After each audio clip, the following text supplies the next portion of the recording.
Welcome to World Pick Radio, where we give you a verbal image of life, and we are everyday people. Now, I want to show you how powerful the system of not only just the black female, but black people in particular. Although the oldest skeletal remains that was found in Africa was to a black woman, you had to imagine that she had parents. Now, the genome system, the cellular structure, the muscles, the blood, the makeup component of the human body is so powerful. Just imagine how powerful the first human being that was created by the Creator himself, that was created after himself, that was a black man, black woman, right? So it goes to show you that if I want to study the human body, then I would have to go to the origin of human bodies. This leads us to our today's podcast on the story and the lawsuit that the Henrietta Lacks estate is suing a company saying it used her stolen cells for research. Well, it did. Now, they used Henrietta Lacks' cell all the way to formulating a vaccine for COVID. They use it for HIV. They use it for polio. They used a black woman's cell to show you how powerful you are, sisters. You carry within your DNA the genome structure of human beings all the way back to the Creator. It's in you. Everyone else comes after you, because in the beginning there was only two. It wasn't all these races just popped up on the scene. All races come from black people, right? So let's get into it. Now, this is College Park, Maryland, and this is from NPR. The estate of Henrietta Lacks sued a biotechnology company on Monday, accusing it of selling cells that doctors at Johns Hopkins Hospital took from the black woman in 1951 without her knowledge or consent as part of a racial unjust medical system. And you wonder why black people are like, look, man, I'm not taking that vaccine. I do not trust these doctors. I done did stories on how you had white men testing or acting as if they were gynecologists and mutilating and just was doing horrific things to black women or black women until they can perfect their procedure enough to where it would be safe to try out on white women. I mean, what does America owe black people? More than reparations. Way more than reparations. Wow.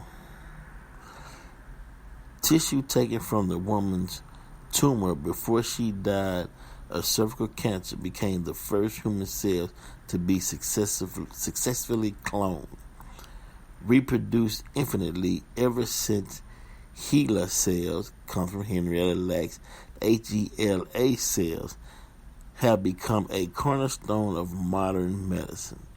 And the sad part about it is, these other races, right? Maybe you don't know, but after this you will know. You need to give thanks. Because some of the procedures that were used to save your life came from this stolen black woman's cells. Wow. Reproduce infinitely, meaning it just continues to go on and on and on, and there is no end in sight. Ever since HeLa cells have become a cornerstone of modern medicine, enabling countless scientific and medical innovations, including the development of the polio vaccine, genetic mapping, and even COVID-19 vaccines. Lacks cell. Wait, before I read this, but also, do you know how dangerous that is? Do you know how dangerous, say, a white supremacist or a racist to have the key to the DNA code of black people? How they can go in and manipulate certain things to where it can affect us, knowing our genetic makeup? Wow, it's just something to think about. Lacks cells were harvested and developed long before the advent of consent procedures used in medicine and scientific research today. But lawyers for her family say Thermo Fisher Scientific Inc. of Waltham, Massachusetts, has continued to commercialize the results well after the origins of the HeLa cell line became well known. It is outrageous that this company would think that they have intellectual rights property to their grandmother's cell. What kind of mindset do these people have? You can steal a woman's cells and then say you have intellectual property rights on this woman's cells. Wow, man, these people are something else. Wow. Why is it they have intellectual rights to her cells and can benefit billions of dollars when her family, her flesh and blood, her black children gets nothing? One of the family's attorneys, Ben Crump, said Monday at a news conference outside the federal courthouse in Baltimore. John Hopkins said it never sold or profited from the cell lines, but many companies have patent ways of using them. Crump said these distributors have made billions from the genetic material stolen from Lacks' body. Another family attorney, Christopher Seeger, hinted at related claims against other companies. Thermo Fisher Scientific shouldn't feel too alone because they're going to have a lot of companies soon, Seeger said. The lawsuit asks the court to order Thermo Fisher Scientific to disgorge the full amount of its net profit obtained by commercializing the HeLa cell line to the estate of Henrietta Lacks. It also wants Thermo Fisher Scientific to be permanently enjoined from using HeLa cells without the estate's permission. On its website, the company says it generates approximately $35 billion in annual revenue. Stop right there. They make $35 billion a year and refuse to give the foundation of their study, Miss Henrietta Lacks, or her estate a dime. This is what I'm talking about. This is the mindset of white supremacy. You don't want these black... It goes all the way back to black people. We don't want you to learn how to read or write. We have to fight for that right. We don't want you to vote. Have to fight for that. We don't want you to receive your intellectual properties, copyrights, or anything that you've invented that help to boost society as we know it today. We don't want the Henrietta Lacks family to receive a dime of monies that we've made because we don't want them to feel like they're privileged to sit next to us or carry themselves in the same arenas in which the so-called elite travel. I mean, it's sickening. It is sickening. Wow. A company spokesman reached by telephone didn't immediately comment on the lawsuit. HeLa, which for Henrietta Lacks, cells were discovered to have unique properties, while most cell samples died shortly after being removed from the body. Her cells survived and thrived in laboratories. This exceptional quality made it possible to cultivate her cells indefinitely. They became known as the first immortalized human cell line, making it possible for scientists anywhere to reproduce studies using identical cells. That's just not just only in Henrietta Lacks. It's in the cells of the original man and woman that's on this planet. That's why we overcome a lot of things that they try to put on us, but that's for another day, another topic. The remarkable science involved and the impact on the Lacks family, some of whom suffered from chronic illness without health insurance, were documented in a 2010 best-selling book, The Immortal Life of Henrietta Lacks.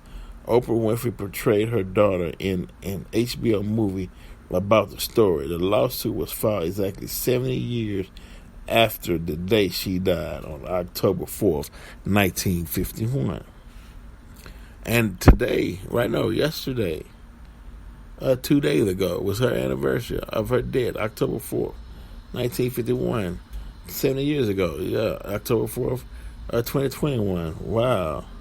The exploitation of Henrietta Lacks represents the unfortunately common struggle experienced by black people throughout history, the suit says. Indeed, black suffering has fueled innumerable medical progress and profit without just compensation or recognition. Various studies, both documented and undocumented, have thrived off the dehumanization of black people, meaning everybody makes wealth off of our suffering and struggle, right? But yet won't share the wealth. The foundation, the beginning, the cause is black. And at the end, the profit is white. And there is no trickle-down economics for advancing medicine as we know it, which gives you a look into the psyche of the people we're dealing with. I'm sorry. You gotta say it. I mean, these people will say all kind of negative connotations in regarding black people, right? Moors, black Muslims, you name it. But yet, they won't say, "Ooh, thank you all for saving my white life. Thank you all for helping find cures to save my children's lives. Thank you, Miss Henrietta Lacks." Now, racism, white supremacy won't allow them to say it. They just can't do it. I mean, it's rough. Wow. Wow. We are at a moment, not just after the murder of George Floyd, but also the pandemic, where we have seen structural racism in action in all sorts of places. She said, we keep talking about a racial reckoning, and that racial reckoning is happening in science and medicine as well. A group of white doctors at Johns Hopkins in the 1950s preyed on black women with cervical cancer, cutting away tissue samples from their patients' cervixes without their patients' knowledge or consent, the lawsuit says.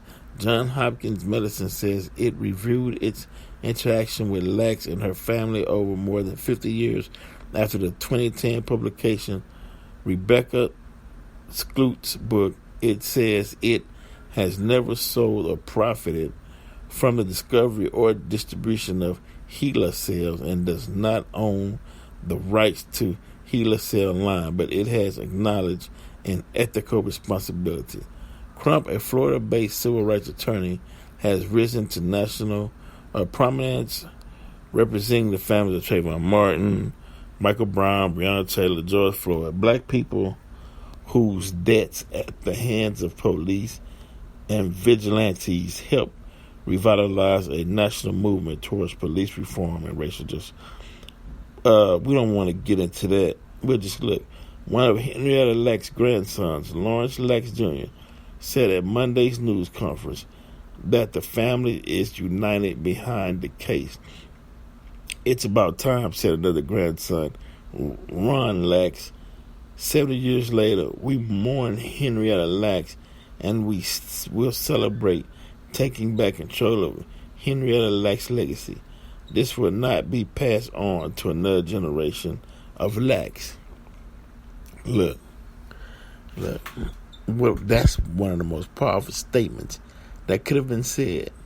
When you say we will not pass on a burden to another generation, what you're saying is, look, we finna dig our heels in the ground, and we finna go for it to protect the next generation, right? Now, we have a lot that we have to do as a community, right? One, fathers have to be fathers.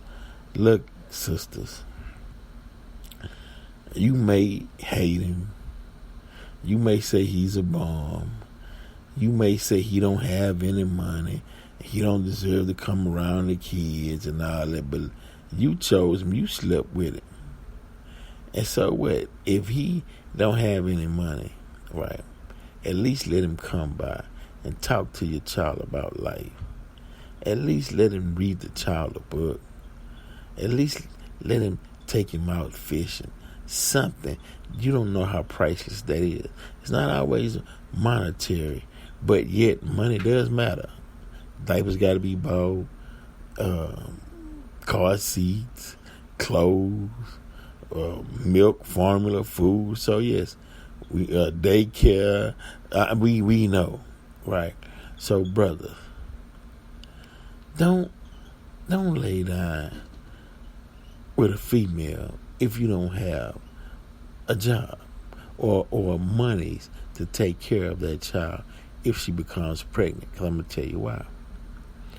You'll create another generation of lack, want, and poverty by ill decisions.